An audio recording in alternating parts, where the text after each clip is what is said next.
Hello friends, स्वागत है आप सबका अपने यूट्यूब चैनल पे जिसका नाम है सीए गौरव देड़े।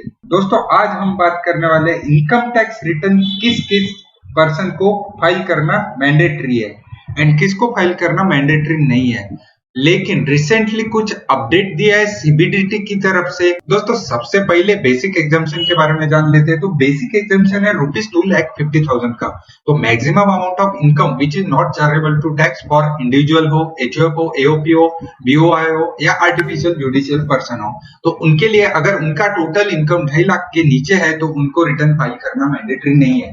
अगर 2,50,000 के ऊपर उनका इनकम जाता है तो उनको इनकम टैक्स रिटर्न फाइल करना मैंडेटरी है। सेकंड कंडीशन ऐसी है दोस्तों, ये आता है सीनियर सिटीजन के लिए, मतलब जिनका एज 60 इयर्स के अबव है एंड बिलो 80 इयर्स है, तो उनके लिए maximum amount of income which is not chargeable to tax as a resident senior citizen, जिसको कि हम कहते हैं, उनका है 3 लाख का limit.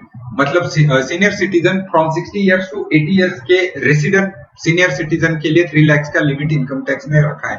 And super senior citizen जिनका एज 80 इयर्स के अबव है, उनके लिए 5 लाख की लिमिट रखी है। लेकिन दोस्तों, अभी रिसेंट मतलब 21 अप्रैल को एक अमेंडमेंट किया है सीबीडीटी की तरफ से, एक नोटिफिकेशन जारी किया है जिसके तहत कुछ कंडीशंस अप्लाई की है। 12AB condition for furnishing return of income by person refer to in a clause B of subsection 1 of section 139।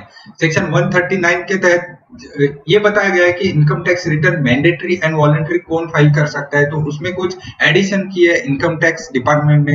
If total sales turnover gross receipt as case में be in the business exceed 60 lakh rupees during the previous year, अगर business का sales turnover और person का gross receipt in case 60 lakh rupees के above होता है financial year में, तो उनको रिटर्न फाइल करना मैंडेटरी हो चुका है।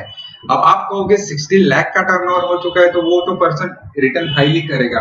तो ऐसा नहीं है दोस्तों, अगर आप F&O में ट्रेड करते हो तो आसानी से आपका टोटल टर्नओवर 60 लाख क्रॉस हो सकता है, क्योंकि एक लॉट की वैल्यू काफी ज्यादा होती है।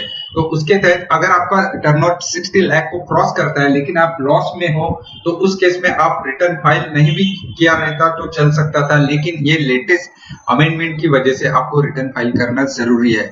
ये लेटेस्ट नोटिफिकेशन की वजह से आपको ये रिटर्न फाइल करना मैंडेटरी बन गया है।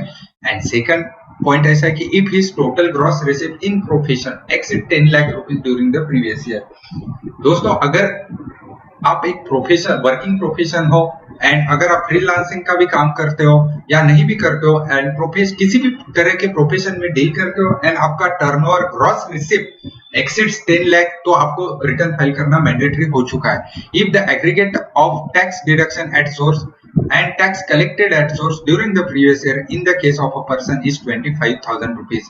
अगर आपका कोई भी प्रकार का इनकम नहीं होता है, किसी भी प्रकार का आपका टर्नओवर नहीं होता है, फिर भी आपके 25,000 रुपीज या उससे ज्यादा का टैक्स डिडक्शन हो चुका है, यदि वो किसी भी तरह से टीडीएस कटा हुआ हो, वो अगर अमाउंट 25,000 के ऊपर जाती है तो आपको इनकम टैक्स रिटर्न फाइल करना मैंडेटरी हो चुका है।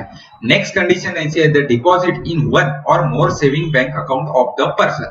मतलब यदि आपके एक या उससे ज्यादा सेविंग बैंक अकाउंट है एंड उसमें डिपॉजिट की गई अमाउंट की एग्रीगेट टोटल, मतलब सभी बैंक अकाउंट की टोटल मारा जाए, इज ₹50 लाख और मोर। यदि फाइनेंशियल ईयर में आपने आपके जितने भी खुद के सेविंग बैंक अकाउंट है उसमें 50 लाख से ज्यादा अगर अमाउंट डिपॉजिट की है, तो आपको भी इनकम टैक्स रिटर्न फाइल करना मैंडेटरी हो चुका है।